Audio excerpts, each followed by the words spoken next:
प्रस्तुत है सोमवार व्रत कथा विधि। सोमवार व्रत रखने वाले स्त्री पुरुष को चाहिए सोमवार को प्रातःकाल काले तिल को तेल लगाकर स्नान करें, विधि पूर्वक शिव जी का पूजन करें। ओम नमो दस भुजाय नेत्राय पंच बदनाय शूलिने श्वेत वृषभारूढ़ाय सर्वभरण भूषिताय ओम देहार्थ अस्थाय नमस्ते सर्वभूते से ध्यान करें, अथवा नमः शिवाय से शिव जी का, ओम नमः शिवाय से उमा पार्वती जी का षोडशोपचार पूजन करें। इन्हीं मंत्रों का शक्त्यानुसार जप और हवन करें। सोमवार के व्रत को 16 सोमवार तक करें, फिर उद्यापन करें। इस व्रत के प्रभाव से सभी प्रकार के सुखों की प्राप्ति होती है। सोमवार का व्रत साधारणतया दिन के तीसरे पहर तक होता है। व्रत में फलाहार या पारायण का कोई खास नियम नहीं है, किंतु ये आवश्यक है कि केवल एक ही समय भोजन करना चाहिए। सोमवार के व्रत में भगवान शंकर और पार्वती का पूजन करना चाहिए। सोमवार के व्रत 3 प्रकार के हैं: साधारण प्रति सोमवार, सौम्य प्रदोष और 16 सोमवार। पूजा विधि तीनों की एक जैसी है। शिव पूजन के पश्चात कथा सुननी चाहिए। सोमवार, प्रदोष व्रत और 16 सोमवार तीनों की कथा अलग अलग है, जो मैं नीचे बता रहा हूँ। सोमवार व्रत कथा आरंभ। एक नगर में एक बहुत धनवान साहूकार रहता था। उसके घर में धन की कमी नहीं थी, परंतु वो बहुत ही दुखी था, क्योंकि उसके कोई पुत्र नहीं था। वही इसी चिंता में दिन रात दुखी रहता था। पुत्र की कामना के लिए वो प्रत्येक सोमवार शिव जी का व्रत और पूजन किया करता था, तथा सायंकाल मंदिर जाकर शिव जी के सामने दीपक जलाया करता था। उसके इस भक्तिभाव को देखकर एक समय माता पार्वती ने शिव जी से कहा, महाराज, यह साहूकार आपका अनन्य भक्त है और सदैव आपका व्रत और पूजन बड़ी श्रद्धा से करता है। आपके सभी इसकी मनोकामना पूर्ण करनी चाहिए। बोलो नमः शिवाय। शिव जी ने कहा, हे पार्वती, ये संसार कर्म क्षेत्र है। किसान खेत में जैसा बीज बोता है वैसी ही फसल काटता है। उसी प्रकार मनुष्य संसार में जैसा कर्म करते हैं वैसा ही फल भोगते हैं। माता पार्वती ने अत्यंत आग्रह से कहा, महाराज, जब ये आपका अनन्य भक्त है, अगर आप इसको किसी प्रकार का दुख है तो उसे आपको अवश्य दूर करना चाहिए। आप तो सदैव अपने भक्तों पर दयालु होते हैं और उनके दुखों को दूर करते हैं।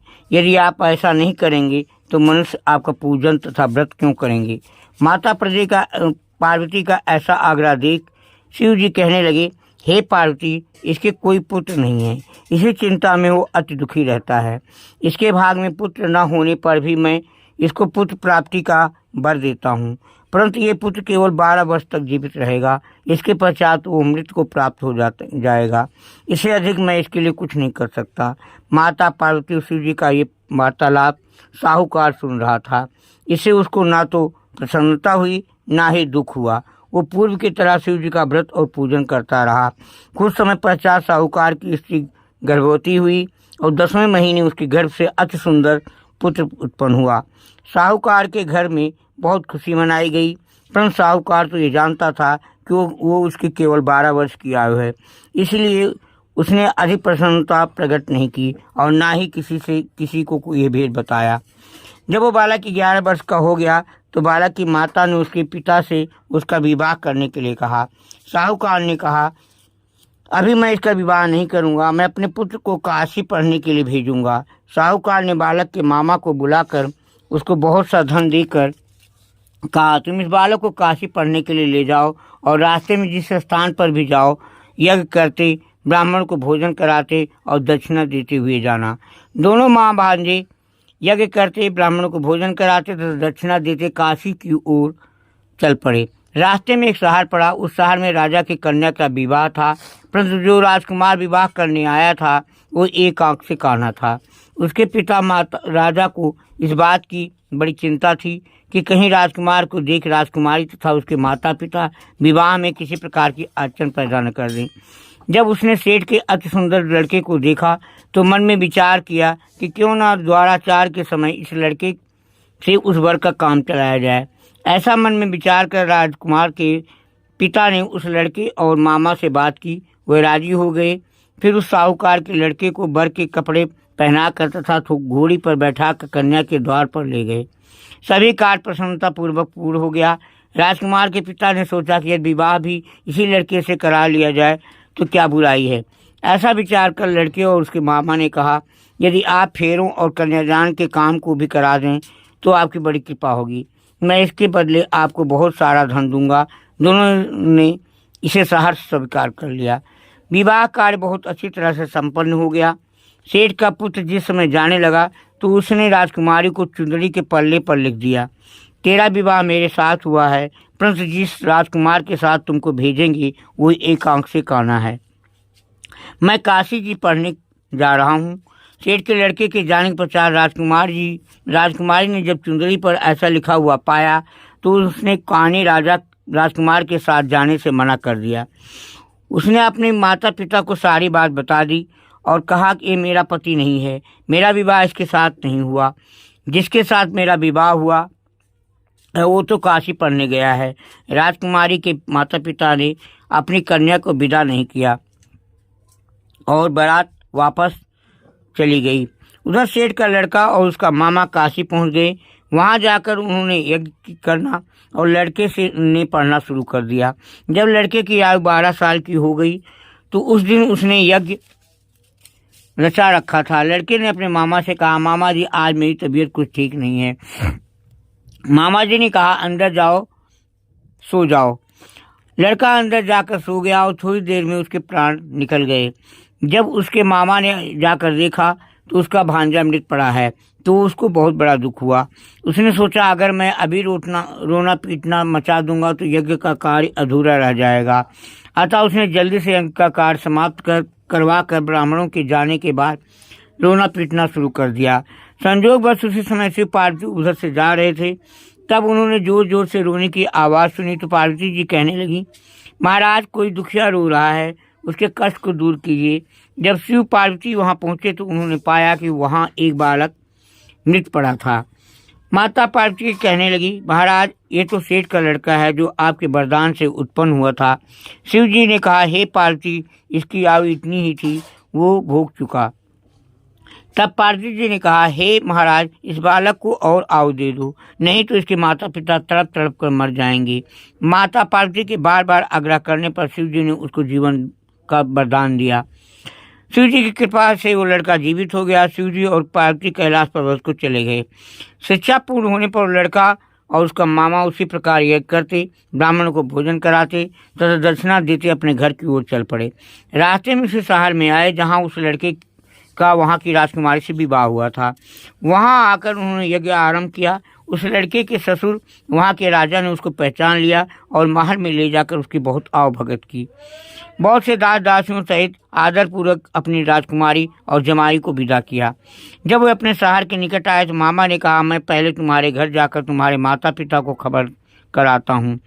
जब उस लड़के का मामा घर पहुँचा तो उसने देखा कि लड़के के माता पिता घर की छत पर बैठे थे। उन्होंने प्रण कर रखा था कि यदि हमारा पुत्र सकुशल लौट आया तो हम राजी खुशी नीचे आ जाएंगे, नहीं तो छत से गिरकर अपने प्राण दे देंगे। उस लड़के के मामा ने आकर जब ये समाचार दिया कि आपका पुत्र आ गया है, तब उनको विश्वास नहीं हुआ। उसके मामा ने शपथ पूर्वक कहा कि आपका पुत्र अपनी पत्नी बहुत सारा धन साथ लेकर आया है। तो सेठ जी प्रसन्नता से भर उठा। सेठ सेठानी आनंद पूर्वक नीचे आए। बाहर आकर उन्होंने अपने पुत्र और उनकी पत्नी का भरपूर स्वागत किया। सभी प्रसन्नता के साथ रहने लगे। जो कोई सोमवार के व्रत को धारण करता है अथवा इस कथा को पढ़ता या सुनता है, उसके सब दुख दूर होकर उसकी समस्त मनोकामनाएं पूर्ण होती हैं तथा इस लोक में नाना प्रकार के सुख भोग कर अंत में सदाशिव के लोक को प्राप्त होता है।